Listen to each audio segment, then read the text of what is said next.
Today we're challenging our normal home cooks to prepare dishes from a single grocery shop. Now what we're looking for is 3 dishes, 2 portions of each, and absolutely no fresh food waste. We've given them a list of ingredients to buy, but we will also let them have access to some basic store-cupboard ingredients. Now myself and the chefs here have already turned the very same ingredients into a recipe pack on our Sidekick app, so we know it can be done, but it'll be very interesting to see what the normals cook. I can only see like 2 hero ingredients which I can base 2 dishes around. I know, this is the problem with this. It always just ends up making us look stupid. It's not hard. This section is an ad, but to be clear, no one's been paid for this. It's a collaboration with GoPuff to share some tech, recipes and discounts to hopefully spread the word a little further. So we are ordering our ingredients and we're using the GoPuff app, which is really cool because we're teaming up and working with GoPuff to find and test ways to make shopping easier for our Sidekick users. Yeah, they basically deliver groceries to your door in minutes. So I've added Fish sauce. chicken thighs. Chicken thighs. Thai curry paste. And within the Sidekick app, there are now GoPuff buttons where you can get a coupon for £10 off 4 orders with them. Plus they're going to take some of our top recipes and recipe packs and put them over on their app so you can automatically add all the ingredients. And that's been ordered. Well done. And we just got to cook them. Oh no, that was the easy bit. I know. Right boys, ingredients in front of you. Put your thinking caps on. That literally has it written on the front of it, Yeah. so surely. But then 2 thighs is a portion. Yeah. Yeah, so that's 1 portion. But does it go there? Because we drastically running out of ingredients already. I'll have this. I can do that, which leaves us that. We'll give you an hour because there's 2 of you. It's essentially 2 hours. And if you spend more than 2 hours cooking up 3 dishes, we've got a problem. This is quick, simple midweek cooking. We can do this, we can do this. I reckon I can get my first dish done in 10 minutes. Season the other side. Barry, what are you thinking? So I saw white beans and I thought white bean hummus. Missing a few key ingredients like tahini, but I can get something pretty delicious. Then crispy chorizo, and then I'm going to char off some spring onions and some feta sprinkled on top as well. So really simple, warming salad. I don't know what it is, but it'll be delicious. Mike, I feel like you're in your comfort zone. You love a Thai chicken curry, and you've got all the ingredients for exactly that. Yeah, I think it's really simple. I think it's cook off the chicken, fry off the curry paste. I've got coconut milk. I've got fish sauce to season with, lime, soy. I'm going to bulk it out with some rice. Looking at this though, I am worried that there's no veg in this Thai dish. Might need to nick half a pepper and half a courgette maybe, because for the moment it's carb and protein heavy. Mike, Hello mate. so we've got quite a lot of herbs to use. For this dish, I was thinking smothering it in mint and coriander. Wouldn't a green hummus be really cool? Oh mate. If I was to blend the coriander and the mint in the I know what you're thinking. A green hummus would look really cool. My question is it going to taste really cool? Yeah, but you've already confirmed that it's going to look cool, so we're moving forward with that. I've got my beans, salt, raw garlic, olive oil, blend. If you're enjoying this, there are some small things you can do that make a big difference to us. Like the video. Subscribe if you aren't. Click the notification bell and select all. Thanks. 2 of those.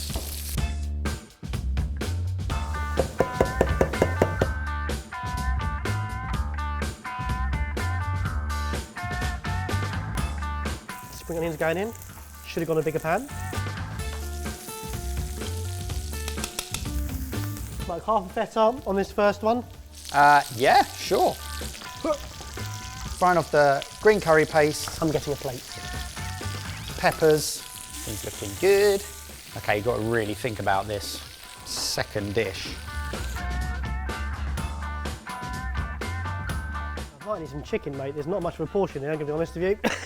Barry's looks like a lovely dish. So let's season this. So you've got 2 plates plated up. Nicely done, mate. Does it taste good? We'll find out. Well, haven't you tasted as you go? I've got a blocked up nose, I can't tell. Oh, no. I think balance-wise, I'm happy. I'm not happy with the portion sizes, if I'm honest.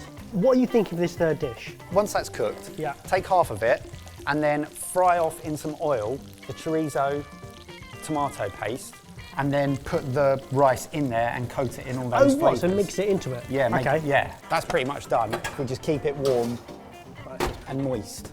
You've now had 20 minutes, your one dish done, your second dish is nearly done, and your third dish is just beginning. Impressive. Coconut milk, proper stuff as well. Lovely. Okay, so I'm now seasoning this. So I'm now adding fish sauce with a little bit of soy sauce. I'm just going to play around with that and the lime juice until the seasoning's correct. For this third dish, we're essentially going for the bung all the leftover ingredients into a pan and see what happens approach.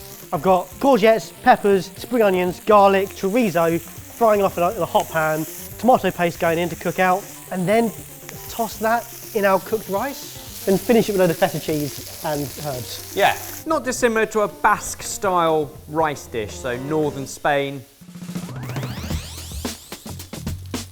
Ooh, oh, a bit more lime.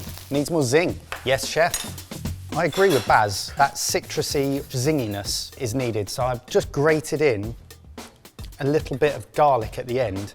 So the heat will take the edge off, but hopefully that will just add, with additional lime juice, a bit of that fresh zing.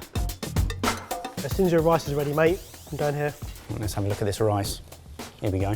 Pretty good on the rice front. Individual grains fluffed up. In. Now there's lots of dishes the world over, from sort of jambalayas, risottos, paellas, where the rice is cooked from raw in the dish. What you've done there is cook it separate and then toss it through. Keeps life easy. I've gone heavy on the feta here because I've got to use it all up.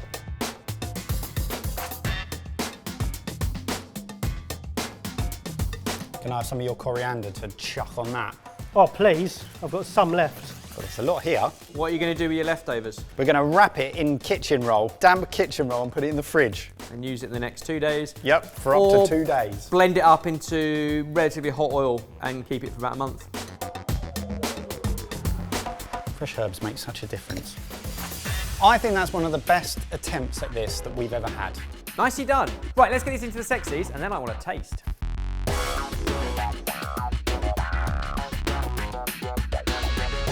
Boys, what a job. I think there's a nice bit of variety here and you used up all of the fresh ingredients. So now let's just see what they taste like. Very creamy from coconut. The balance of salt and acid, and personally the way I like it, slight bite on the veg still, which I think is good. That's a really nice balanced dish. Day 2, you want something a bit lighter? Yeah, nice. We went big. Let's rein it back a little bit. It looks good. I like the idea before I've even tasted it. I think typically you might want a bit more of the More pulse, beans. Yeah, or to serve it with some bread or something. Cheers. Cheers. You've got to like coriander. That's big on coriander, Yeah. but I do. I really do. And the cannellini bean gives you a body to it. It's all quite similar texture. Yeah. It's not what I was expecting, if I'm honest. Oh, I prefer that one to that one. You went heavy on smoked paprika. Yeah. And it's delicious because of it. And again, if you piled half of that onto a plate, it's another big, hefty, generous portion. But there's lots of veg in it. It's nicely balanced, nutritionally. Miles ahead of the grocery shop challenges we did a year ago. However, do you want to see what the food team would have done with the same ingredients? However. Go on, Ebbers. Yeah, we've got high expectations. This is going to be much the same flavours, obviously, that you've done. Hopefully a few more hacks to get you there easier. I'm going to start with a 1 tray bake. Cut the pepper exactly the same as you did, minimal waste.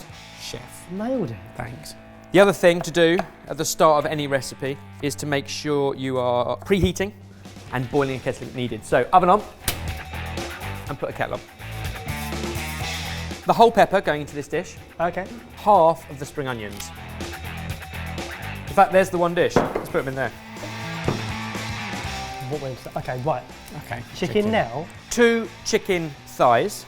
Depending on where you get your chicken from, it may or may not come with skin. We don't actually want the skin for this dish. Now, whilst you cooked it skin side down and got a nice crispy golden skin, you don't want it because of our method of cooking in this instance, but take it off, render it down in a pan very slow with some oil, and you get amazing chicken fat scented oil that you can cook other dishes in. It's great for a stir fry.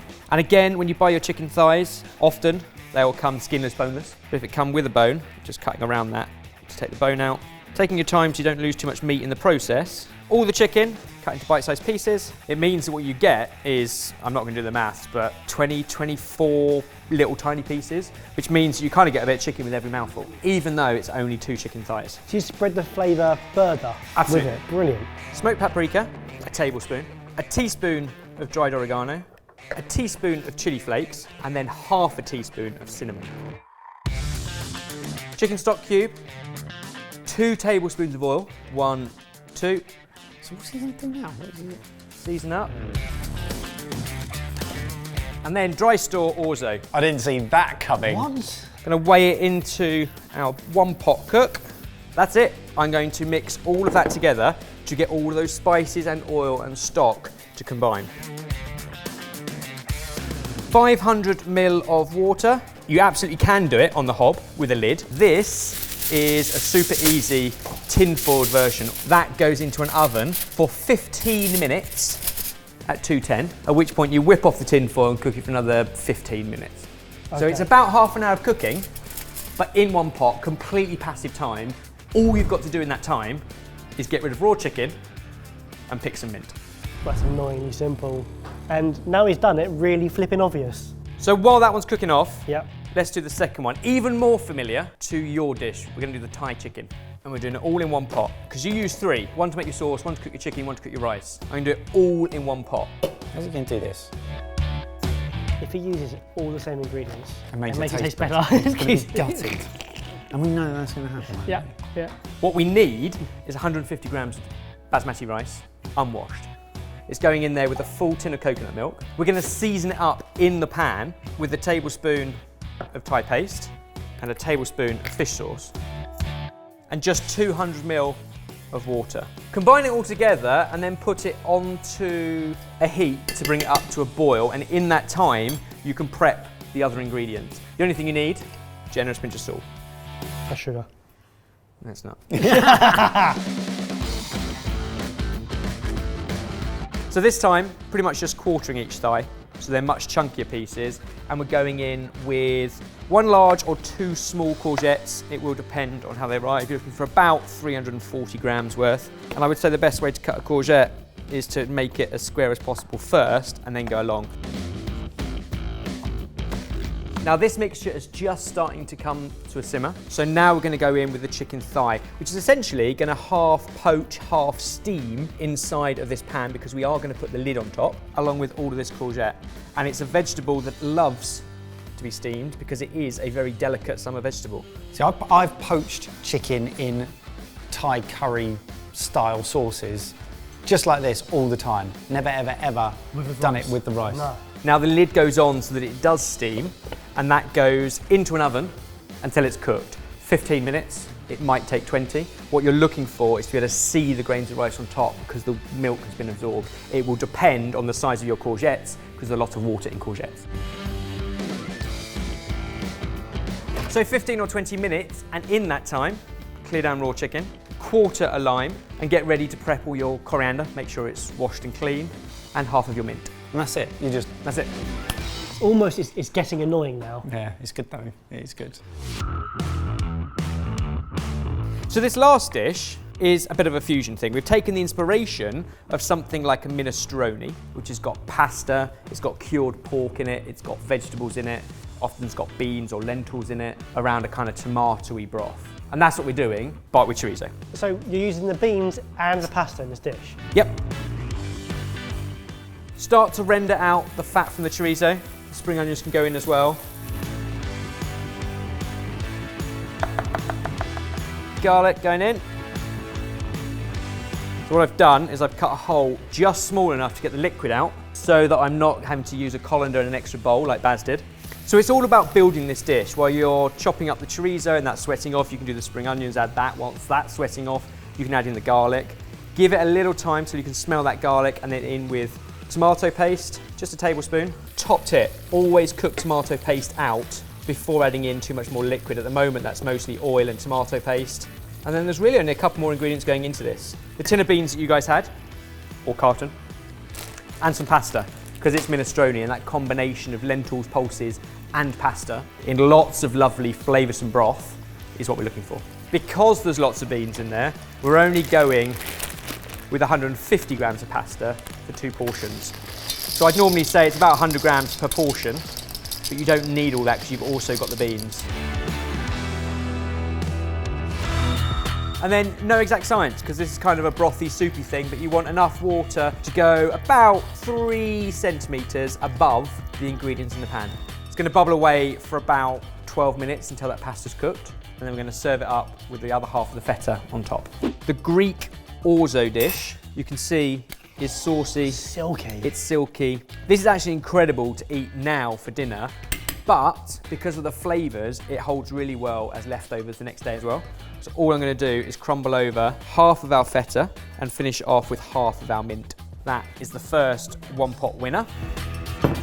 The second one, be careful because the pan handle is obviously scorchingly hot. It's been in the oven, but again, an absolute one pot wonder. And what you'll see is every grain is beautifully cooked, but it absorbs all that creamy coconut. So it's not super fluffy, it's got that kind of creaminess of the coconut once it's all mixed in. Onto that, we're gonna add our entire bag of coriander.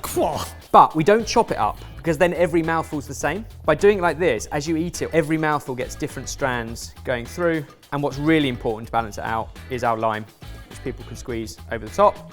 That is our one pot wonder too. And now he's got a soup and a half a block of feta. Oh, and the mint. Oh, mint goes on the... Okay. Yeah, it would typically be Thai mint if you had the luxury, but in this instance, this works really well. Now that our pasta is cooked, one more thing to add into this. About a teaspoon of cider vinegar and about a teaspoon of sugar. And what that does is create like a gastrique, which is a very French term for caramelised vinegar. This is 100% cheating because we're not caramelising it, but we are adding the sugar and the vinegar into a tomato sauce, and it just lifts the whole thing. And then we can ladle that into our bowls. Chorizo, pasta, beans, and lots of broth. It's a hearty, hearty soup, and we finish it with the rest of our feta. I mean, it's barely a soup, is it? It's really? not. It's so much better than a soup. It's so much better than a It's soup. a pasta dish with a hint of soup. A fetastroni. It's quite good. These ingredients all go into the store cupboard. So cider vinegar, tomato paste, garlic, some spices, orzo, basmati. That's what's left over from the packs we bought, which means you can cook the same dishes next time for a fraction of the price.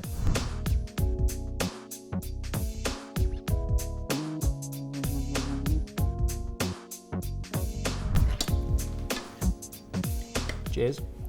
Cheers, boys. Cheers.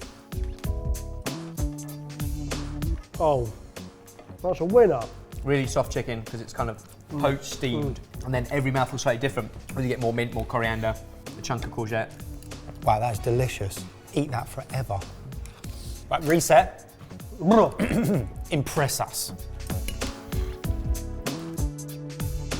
So much flavour. That is incredible.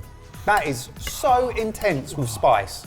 Like, not heat spice, spice flavour, spicing. You pick out that tiny pinch of cinnamon in there, which is just giving that slight sort of warmth to it.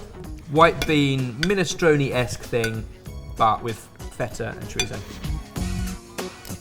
And even You need the feta, don't you? Even that broth. As soon as you get the feta, it just gives it a new dimension. 3 one-pot dishes, and all from very different countries, and kind of a fusion one at the end, but they're all very different in flavour profile.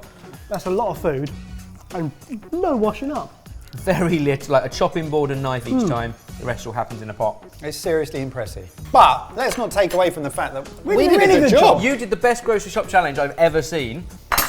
Maybe Jamie should. Maybe it's Go on Jamie's holiday more absence. often. We understand that not everyone thinks like a chef. We're weird people, and that's why we've done all the hard work for you. We've taken hundreds of recipes and put them into bundles that does all the clever thinking for you. Add that into the smart technology, and basically you can cook like this at home, and it's free for you to try for 30 days if you get the Sidekick app. And make sure you check out the Go Puff buttons on the Sidekick app and grab the coupon code Sidekick40 to get £10 off 4 orders.